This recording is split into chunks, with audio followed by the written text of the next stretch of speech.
Te invito en este momento a que vamos a escuchar y a leer la palabra de Dios, a que prepares tu matecito, si acaso es tu costumbre hacerlo ahí en familia o solo donde te encuentres. Te invito a que hoy revisemos una de las historias del Señor Jesús.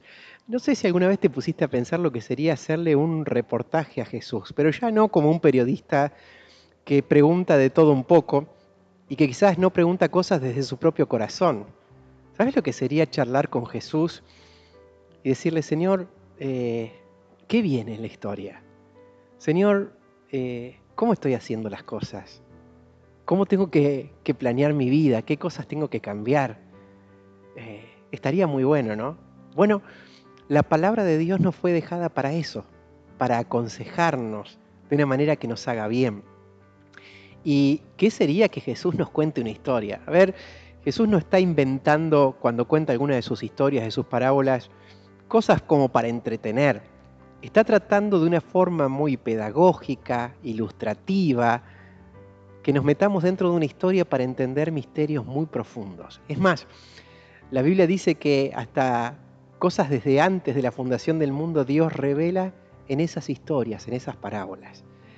Y esta parábola que vamos a leer hoy, esta historia, surgió cuando en esa Semana Santa, que recordamos hace pocos días, Jesús, en una de sus idas con los dos discípulos al templo, cuando sale, después de hablar y de enseñar y de decir que hasta que no volvieran a decir bendito el que viene en el nombre del Señor y lo recibieran, no iba a venir la salvación a Israel, y decir que qué triste que Jerusalén no se diera cuenta el tiempo en que el mismo Dios, Jesús, los estaba visitando.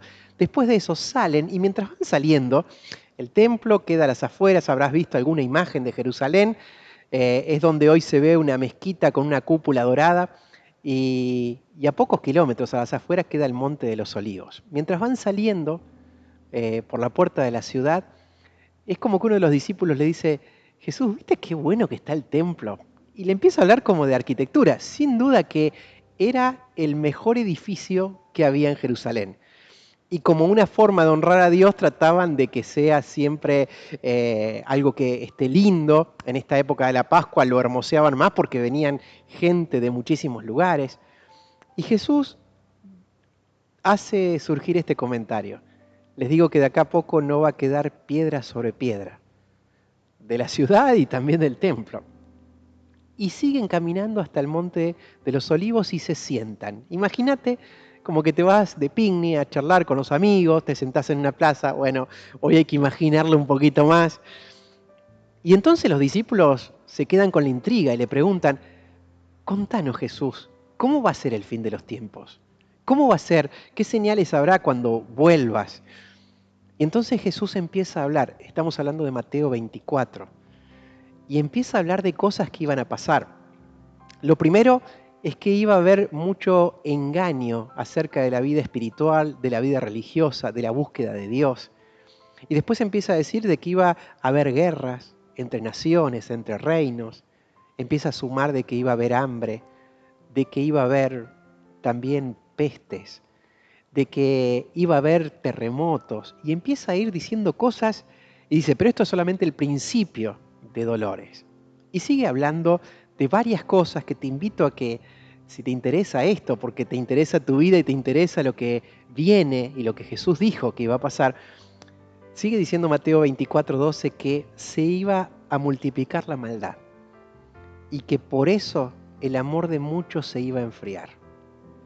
Es interesante esto porque mientras te hago esta introducción nos vamos a ir a esta historia que está en Mateo 25.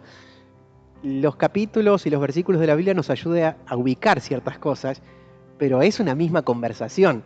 Es como que yo estoy hablando con mis amigos y digo, espera, cambiemos de capítulo y seguimos charlando, como si fuera una serie que estás mirando. Bueno, Jesús viene hablando de estos eventos y una de las cosas que le dice a sus discípulos es que tienen que estar muy despiertos y que tienen que perseverar. Perseverar es insistir en algo que sé que es lo correcto, que es lo que Dios espera. Porque empieza a hablar de que iban a pasar muchas cosas que iban a tratar de desilusionar. Entre esas cosas se habla de que el Evangelio iba a llegar hasta lo último de la tierra, la buena noticia de que Dios nos ama y que a través de su Hijo vino a salvarnos. pero que también se iba a aumentar la persecución sobre todos aquellos que queremos seguir a Jesús, aún a nivel mundial. Mientras sigue relatando todo eso, está llegando al final de Mateo 24 y dice en el versículo 44, esto le digo a ustedes, tienen que estar preparados porque nadie sabe la hora en que el Hijo del Hombre, en que Jesús va a venir. Y dice, dichosos aquellos que están preparados y que cuando Él venga los encuentre haciendo lo que tenían que hacer.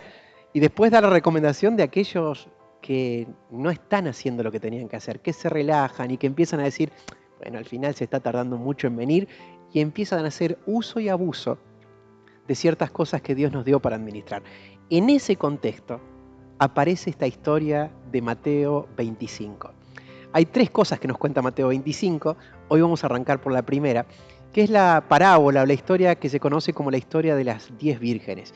¿Recordás que semanas atrás estuvimos hablando de cómo eran las bodas en Medio Oriente? Y Jesús contó una historia, hablando también del final de esta gran cena de bodas que un rey le hacía a su hijo. ¿Te acordás que había dos invitaciones?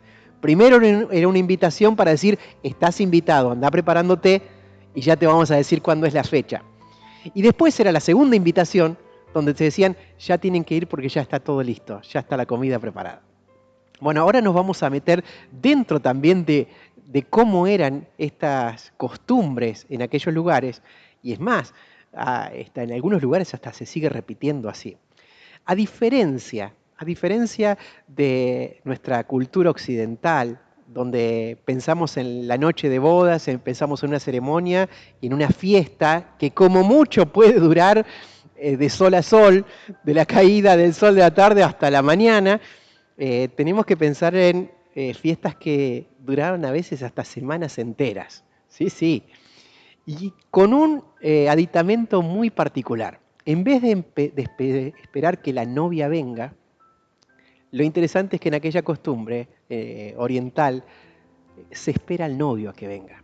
Así que ya la gente recibió la primera invitación, se preparó, la segunda invitación ya está en el lugar de la fiesta, en la casa o en el salón. Ahora, todavía no llegó el novio. Entonces hay todo un cortejo que está esperando afuera para cuando se anuncie que venga el novio, tienen que darle una bienvenida especial y juntos entrar a la fiesta. ¿Sí? ¿Por qué te cuento todo esto? Porque vas a entender mejor esta historia que yo le puse por nombre, hay cosas que no se pueden prestar y hay cosas en las cuales no nos podemos dejar estar. ¿Vamos juntos a Mateo 25? Dice así la palabra de Dios. Entonces, el reino de los cielos será semejante a 10 vírgenes, estamos hablando de 10 chicas solteras que nunca tuvieron relaciones sexuales con nadie y que lejos de que para aquel contexto sea algo feo, era toda una dignidad para una chica prepararse para aquel que lo iba a ser su esposo para siempre. Ahora, estas 10 chicas no eran las novias, eran parte de ese cortejo que iba a recibir al novio cuando vaya viniendo. Se cuenta que es tan importante en aquellos lugares una celebración de bodas que hasta es posible que un rabino que está enseñando a sus discípulos suspenda eso para contemplar cómo pasa todo ese cortejo de novio para ir hasta la fiesta. Es como cuando los autos empiezan a tocar bocina y la gente mira saludando a los novios, pero mucho más importante. Así que el reino de los cielos será semejante en estos últimos tiempos a 10 vírgenes que, tomando las lámparas, salieron a recibir al esposo. Eran parte de ese cortejo que iba a recibir. 5 de ellas eran prudentes y 5 eran imprudentes. Las imprudentes, tomando sus lámparas, no tomaron consigo el aceite. Para que entiendas, estamos hablando de lámparas que se encendían y el combustible era el aceite. No estamos hablando de una linterna que andaba con pilas o de una luz que se encendía con la energía eléctrica. Así que el aceite era esencial. Estas 5 imprudentes agarraron las lámparas y no llevaron aceite. Ahora las otras, las prudentes, tomaron aceite en sus vasijas juntamente con sus lámparas. Como se tardaba el esposo, algunos cuentan que hasta en algunas celebraciones el esposo era parte de esa sorpresa, podía llegar a la madrugada, a la noche, a cualquier momento, podía hasta tardarse algunos días. Y la idea, el chiste de esto, la gracia, era que este cotejo tenía que estar preparado, atento para poder recibirlo. Podía llegar en cualquier momento. ¿Cómo se tardó el esposo? Cabecearon todas y se durmieron. Todas estas 10 chicas se quedaron dormidas. Y a la medianoche se empezó a escuchar el murmullo y el grito, ahí viene, ahí viene, ahí viene, porque venía de varias cuadras, de varios caminos, de kilómetros. Entonces se levantaron, se arreglaron, prepararon sus lámparas y ahí saltaron las imprudentes, diciendo a las prudentes, ¿nos prestan ustedes un poco de su aceite porque nuestras lámparas se apagan? Entonces las prudentes, que eran prudentes pero no eran tontas, les dicen, no, si nosotros le damos de nuestro aceite nos va a faltar a las dos. Hagan una cosa, vayan y compren a los que venden y así no nos falta ni a nosotras ni a ustedes. Pero mientras estas chicas imprudentes van a tratar de conseguir aceite a la medianoche, llegó el esposo y las que estaban preparadas entraron con él a las bodas y se cerró la puerta. Después vinieron también las otras chicas diciendo, Señor, Señor, ábrenos. Pero él respondiendo dijo, la verdad que les digo que no las conozco. Estén despiertos y atentos, porque no saben el día ni la hora en que el Hijo del Hombre va a venir. Jesús estaba respondiendo a la pregunta que le hicieron los discípulos de cómo iba a ser el final de los tiempos. Y de nuevo aparece esta idea de una gran cena de bodas. Y de nuevo aparece esta idea de gente que está preparada y de gente que no está preparada. Todas estas chicas sabían cómo terminaba la historia. Todas estas chicas habían sido convocadas para formar parte de ese comité de recepción del esposo. Algunas de ellas eran prudentes y otras eran imprudentes. Cuando hablamos de imprudentes es gente que sabiendo lo que tiene que hacer, lo demora, se deja estar y no hace lo que tiene que hacer en el momento preciso. ¿Cuánta gente en este tiempo de cuarentena dijo, bueno, ya que tengo tantos días, voy a pintar la casa, voy a arreglar esto, me voy a leer 4 libros, voy a hacer cosas que tengo pendientes desde hace tiempo? Y conozco a muchos que me han dicho, che, ya se me fue más de un mes y no hice nada de lo que tenía planeado hacer. ¿Cómo se nos va el tiempo? Porque de alguna forma, consciente o inconscientemente, las cosas que no consideramos importantes, las postergamos, las pateamos para más adelante. Bueno, se entendió esta historia. Es una historia que nos vuelve a advertir el Señor Jesús de que tenemos que estar preparados porque no sabemos en qué momento Él va a venir. Y se nos habla de este aceite. Es algo interesante, porque el aceite muchas veces en la Biblia es el símbolo del Espíritu de Dios y lo que el Espíritu de Dios genera en nosotros. Estamos viviendo una época de oscuridad y cuando la Biblia habla del regreso del Señor se nos habla de un tiempo de luz. ¿Y qué sería? Que esta historia nos lleve a vos y a mí a pensar en esto. Che, ¿soy prudente o soy imprudente? ¿Estoy preparado para los eventos que Jesús anticipó que iban a pasar para cuando Él regresara? Yo quiero que pensemos en algunas cosas que uno no puede pedir prestado y que uno no se puede dejar estar a la hora de arreglarlo. Porque el Espíritu de Dios, símbolo de este aceite que enciende nuestra vida espiritual interior y que hace que eso se vea afuera, genera algunas cosas. Alguien ha dicho que no podemos pedir prestado un carácter. El carácter no lo podemos pedir prestado. El carácter es lo que determina quiénes somos. Nuestras acciones pueden ser una cosa y a veces no coincidir con lo que realmente somos. Ahora, nuestro carácter es lo que realmente nos está pasando por dentro. No podemos pedir prestado un carácter. Segunda cosa, no podemos pedir prestada la fe. La fe es personal. Yo puedo tomar un ejemplo de fe de mis padres, de mis amigos, de alguien que es un referente, de personajes de la Biblia, pero es personal, no puedo pedir fe prestada. Sí, en algunos momentos alguien me ayuda y ora por mí y puede enseñarme, pero es personal la fe. Yo no la puedo recibir como herencia, es algo personal. Aparte del carácter y de la fe, el amor es una decisión personal. Es hermoso ser criado y ser contenido por alguien que te ama. ya sea tus padres, esposos, familia, hijos, amigos, amigos de la iglesia, hermanos. Todos necesitamos, fuimos creados por un Dios de amor, fuimos creados con este mandamiento de amarlo a Él y amar a los demás, pero todos tenemos esta profunda necesidad de ser amados y creo que en esta época se manifiesta más que nunca, porque podríamos cambiar un montón de cosas que tenemos, que son valiosas, prefiriendo simplemente el compartir unos mates, un abrazo, una charla con alguien que amamos y estimamos y nos hace bien compartir con Él. No podemos pedir prestado un carácter, no podemos pedir prestado una fe, no podemos pedir prestado amor, no podemos pedir prestado la santidad, que tiene que ver con la limpieza. Estas cosas las genera el Espíritu de Dios en aquellos que quieren cultivar una vida de devoción íntima con Dios. ¿De qué te estoy hablando? Jesús vino a reconciliarnos con el Padre. Vino a hacer que de ahora en más, quitando de en medio nuestros pecados, nuestra confusión, podamos volver a relacionarnos con Dios como Él, como Padre y nosotros como hijos. Es más, Jesús quiere ser nuestro amigo, pero no alcanza simplemente con saberlo. Esto es algo que se debe cultivar como toda relación.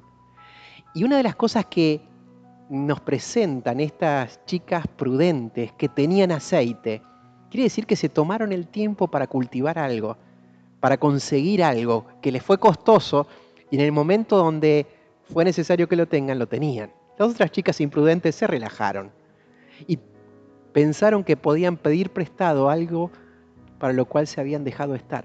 Pienso en tantas cosas que a veces nosotros pateamos para más adelante. En cuántas cosas que vivimos de prestado, pero no es una fe auténtica, personal.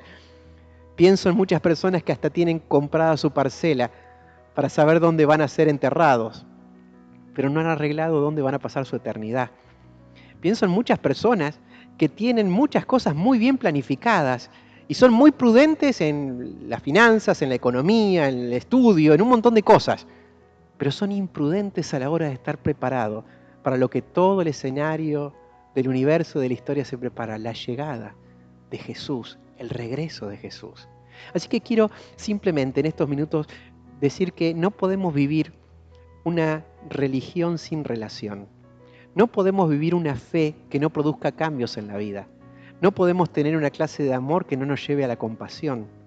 No podemos tener una devoción a Dios que sean solo palabras, pero que no se traduzca en un corazón que se conmueva ante su presencia. ¿Tenés aceite si Jesús vendría en esta noche? La conclusión de esta historia es que Jesús la cuenta precisamente para que no nos dejemos estar y no creamos que podemos pedir prestado de otros, por más cercano que estén, algo que debe ser propio particular. El Espíritu de Dios, primero, genera en nosotros un cambio de carácter. El carácter tiene mucho que ver con nuestra forma de ser, con controlar nuestras emociones, con saber elegir que hay deseos que no nos convienen y que los tenemos que sacar de nuestra vida, y hay otros deseos que los tenemos que alimentar y hacer crecer. El Espíritu de Dios genera el carácter de Jesús en nosotros, nos hace amar, tener alegría, tener paz, nos ayuda a ser fieles, a ser pacientes, a ser bondadosos, a ser serviciales, a ser humildes y a tener control de nuestras emociones, dominio propio. El Espíritu de Dios se activa en nuestra vida cuando nosotros empezamos a confiar más en Él que en nuestra propia opinión y que en nuestro pálpito o percepción de las cosas, cuando confiamos más en sus palabras y promesas que en los pronósticos humanos. El Espíritu de Dios genera fe, genera un cambio de carácter, pero una de las cosas que más hace el Espíritu de Dios es que nos ayuda a amar como Dios y nos ayuda a amarlo a Dios. ¿Quién quiere pasar una eternidad con Dios si acá en la tierra no tiene ganas de pasar ni siquiera un rato con Él? Esto del aceite tiene mucho que ver con cultivar una relación de amor por Dios, de amor por su palabra, de amor por sus atributos, por su carácter, de querer conocerlo. El Espíritu de Dios que ha sido derramado en nuestros corazones pone el amor de Cristo en nuestro corazón para que amemos a Dios y para que amemos a los demás. La maldad se ha multiplicado tanto en esta época que muchas cosas que parecen ser muy buenas tienen un trasfondo muy oscuro. Y a veces nos confundimos y eso hace que nuestro amor se enfríe.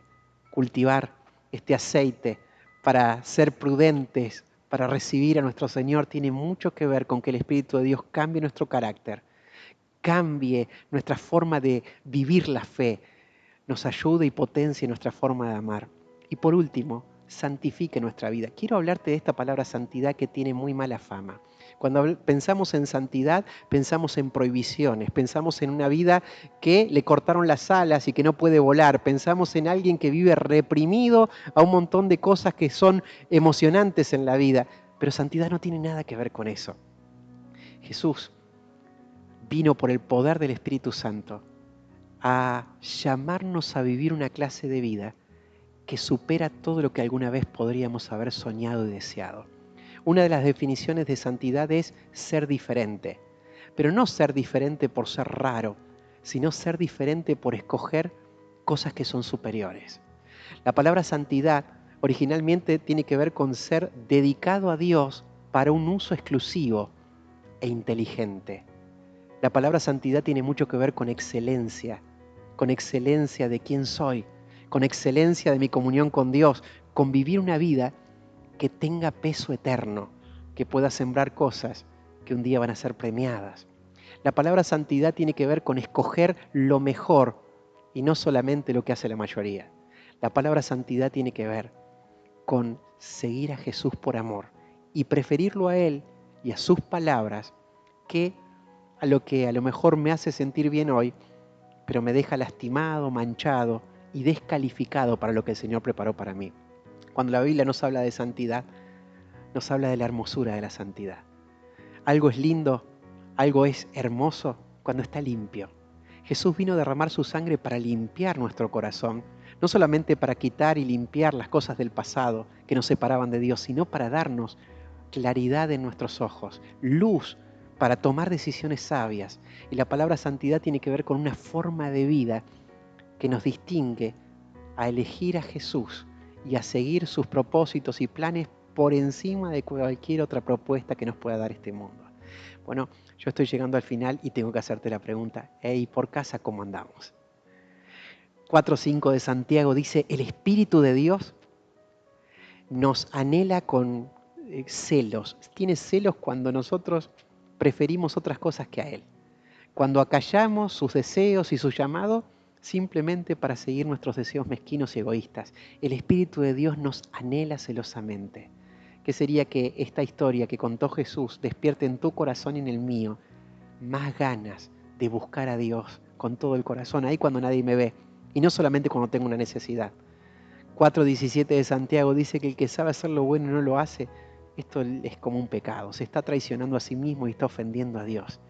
¿Qué sería que al haber considerado esta historia que Jesús nos vuelve a contar para que estemos preparados, nuestro corazón que a veces posterga cosas importantes y trata de pedir prestado lo que no se puede prestar, empiece a tomar las riendas de su propia vida y empecemos a decidir por el Espíritu de Dios cultivar un aceite que va a hacer que estemos preparados para que cuando Cristo venga? ¿Estás preparado para ese momento? Te invito a que reflexiones sobre esto. Estamos llegando al final, todavía hay algo de agua en el termo. Gracias por habernos acompañado. Estamos preparando estos mensajes también para que los puedas reenviar y compartir con aquellos que sabes que necesitan tener esperanza y encontrarse con Jesús. Estamos llegando al final de este encuentro y en un ratito van a aparecer nuestras redes, el número de WhatsApp. Queremos estar en contacto con vos.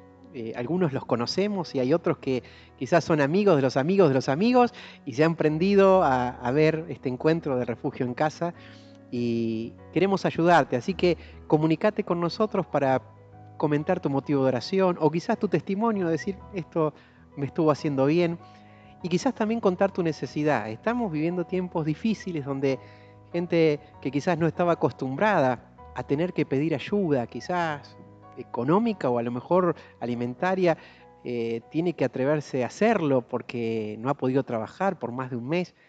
Podés comunicarte con nosotros. En lo que podamos ayudar, somos una iglesia y una de las cosas que más debe representar a nuestra fe en Jesús es esa compasión que Dios quiere que tengamos. Así que, por favor, comunicate. Lo mismo si querés formar parte de un grupo de vida, que son grupos donde, por supuesto, ahora de una forma virtual nos reunimos para charlar, orar y compartir algo de la palabra de Dios.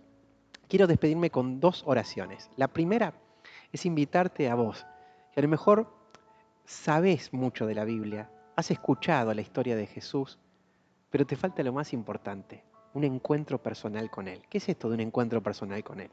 Es cuando te das cuenta de que Dios ya no solamente está girando como parte de la historia, de una creencia, de una religión heredada, cuando de ahora en más dejas de tener una fe prestada y vos de propia voluntad entendés que Dios te ama. Entendés de que todos somos pecadores porque hacemos cosas que ofenden a Dios y también ofenden a los demás y también nos hacen daño a nosotros. Pero también reconoces que lo que pasó en la cruz, lo que Jesús hizo, muriendo en la cruz por nuestros pecados y resucitando, es suficiente para obtener el perdón, para tener la seguridad de la vida eterna y para tener una reconciliación con Dios. Ya no es solamente que Dios esté en un templo o en una reunión como esta, es que Dios esté en el corazón. Esto es algo maravilloso. La Biblia dice que a todos los que le recibieron, a los que creen en su nombre, Dios le da el derecho de ser llamados hijos de Dios. ¿Y cómo se expresa esta fe? A través de una oración. La fe es acercarnos a Dios aunque no lo vemos, pero con la plena seguridad de saber que Él nos escucha y nos responde. Así que para vos es esta primera oración. Si nunca lo hiciste, le podés decir: Padre, gracias por amarme. Señor, te necesito. Tengo miedo, me siento culpable por varias cosas, no te he tomado muy en cuenta, he lastimado a muchas personas. Yo quiero pedir que perdones mis pecados. Creo que Jesús murió y resucitó y que tiene poder para salvarme, tiene poder para darme vida eterna y para reconciliarme contigo. Yo te acepto como mi Salvador, te pido que seas mi Señor, quiero que me recibas como tu Hijo. Yo te doy gracias y te lo pido en el nombre poderoso del Señor Jesús. Amén. Amén.